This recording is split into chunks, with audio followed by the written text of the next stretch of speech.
Let's talk about something that's happening in every single classroom, every day, a lot of the time without us even realizing it.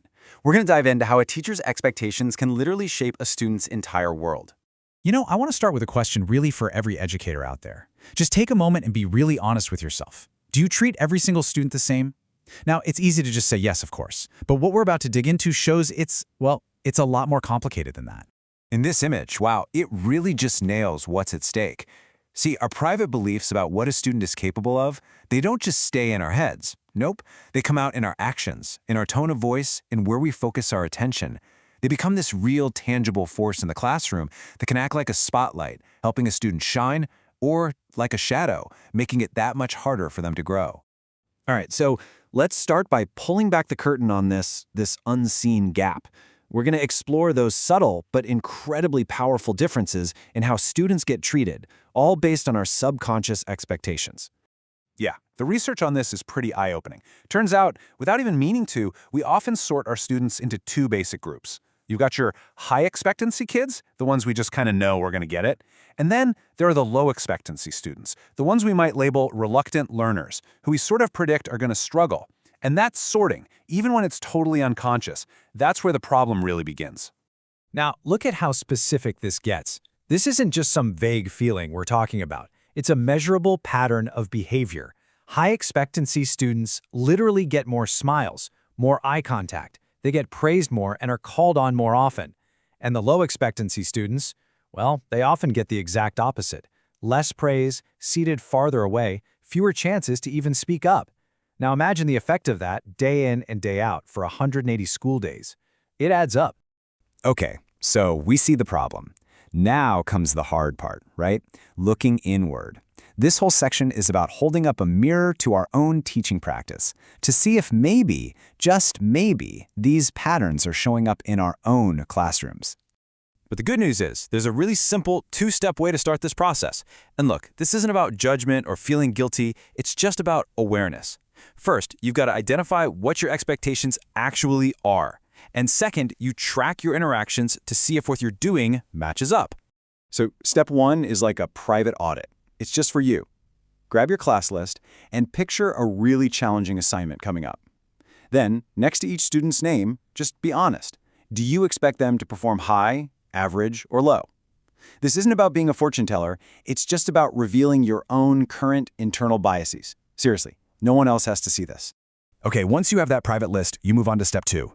This is where you see if those private thoughts are leaking out into your actions. You just pick a few students from each of your categories, high, average, and low, and for a couple of days, you become a detective. You just track your interactions. Is your tone positive? Are you making eye contact? And this one is huge. Are you asking them tough, probing questions to push their thinking, or are you just accepting the first, easy answer from the students you've labeled low expectancy? The data you collect here can be incredibly revealing. And you know what? Once you see it, you can't unsee it. And that's where the power is. Because now that you're aware, you can actually start to close that gap. And this part is all about taking specific, conscious actions to make that happen. These are your tools. This is your toolkit for change. And hey, notice something? A lot of these are the exact opposite of those negative behaviors we saw earlier. Making a conscious effort to smile more, to use a positive tone, to just stand near a student while they work, to ask that one extra follow-up question instead of moving on. These are not small things. These are powerful signals that scream to a student, I see you, I value you, I believe in you. But, and this is a huge but, this is not a one-size-fits-all checklist. This is so important. One kid might love some playful banter, while another might find it super embarrassing. A pat on the back might be encouraging to one student, but totally uncomfortable for another. The real art of teaching is knowing your kids well enough to know which signals of respect are actually going to land the way you intend them to. So you've done the reflection, you're trying out these intentional actions, awesome. But how do you make sure this isn't just something you try for a week and then forget? How do you make it stick? That's what we're talking about now, turning these actions into lasting habits. So how do you know if it's really working? The proof is right there in your students' behavior. Are you building a classroom culture where every kid feels cared for? You'll know it's truly working when you see them starting to treat each other with that same level of value and respect. That's the magic moment. That's when you know you're not just changing your own behavior, you're changing the entire environment. And finally, Just remember that this is a journey, it's a process. You can even track your own growth with a scale like this one. You might start at beginning, where you're just becoming aware of all this. Then you move to developing as you start to try things out. The goal is to get to applying and then innovating. That's where you're not just using these strategies all the time, but you're watching their impact and tweaking them, adapting them perfectly for the unique needs of every single student in your room. So, we end up right back where we started. It really all comes down to a choice. Every single interaction is a new opportunity. Our expectations are not set in stone. We are in the driver's seat. We can control them, and we can change them.